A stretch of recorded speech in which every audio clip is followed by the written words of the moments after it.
In Part 1, we explored how Lelouch's greatest strength wasn't Geass. It was the way he controlled his emotions, observed people, and understood their motivations. But those skills alone don't win battles. The next question is, how does Lelouch make decisions when the future is uncertain? After all, real life doesn't come with perfect information. You never know exactly what will happen. Yet somehow, some people consistently make better decisions than others.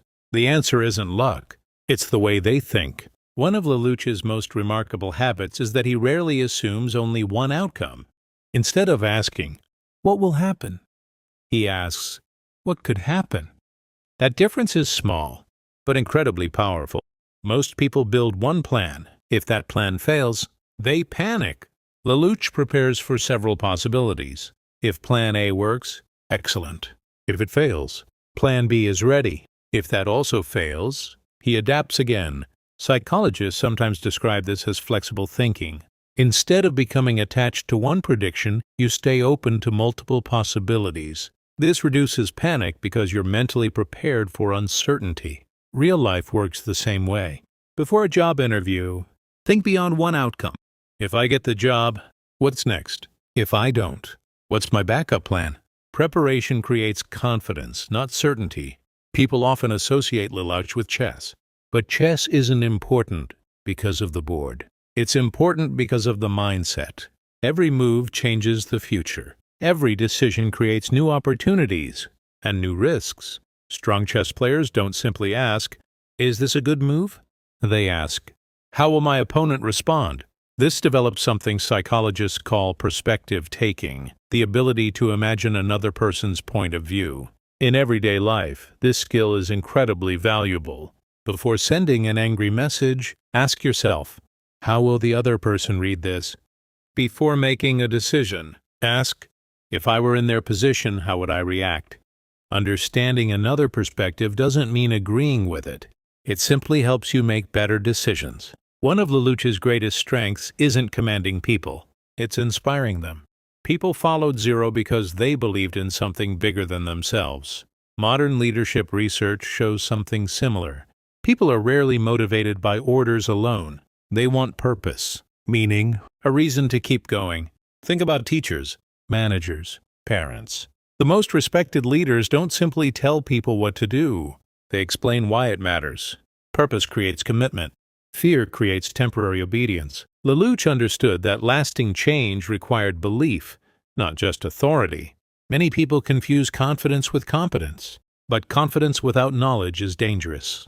Before making important moves, Lelouch gathers information. He watches, he listens, he studies. Only then does he act. This reflects an important psychological principle. The quality of your decisions depends heavily on the quality of your information. Think about how often people make decisions based on rumors, first impressions, or assumptions. Now compare that to someone who researches carefully before acting.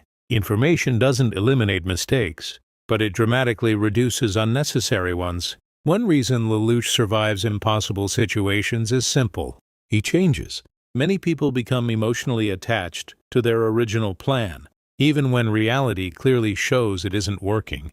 Psychologists call one version of this the sunk cost fallacy. People continue investing time, money, or effort simply because they've already invested so much. Lelouch often does the opposite. When new information appears, he changes strategy. He accepts reality. This isn't weakness, it's adaptability. The world constantly changes. People who refuse to adapt often struggle. People who learn quickly continue growing. This may be the hardest lesson in Code Geass. Despite all of Lelouch's intelligence, he cannot predict everything. Unexpected events happen. People make emotional decisions. Plans fail. Real life is exactly the same. Many people become anxious because they try to control things beyond their control. Other people's opinions, the economy, luck, the past. Psychology often encourages focusing your energy on what you can influence instead. Your preparation, your habits, your attitude, your response. You can't control every outcome, but you can control how you meet those outcomes. And sometimes, that's enough. Lelouch teaches us that strategy isn't about predicting the future. It's about preparing for uncertainty. It's thinking in possibilities instead of guarantees, leading through purpose instead of fear, gathering information before acting, and adapting when reality changes. These habits won't make life perfect, but they'll help you navigate uncertainty with a clearer mind. In Part 3, we'll explore the most controversial part of Lelouch's psychology: manipulation, persuasion, sacrifice, morality, and why his greatest battle was never against Britannia, but against himself.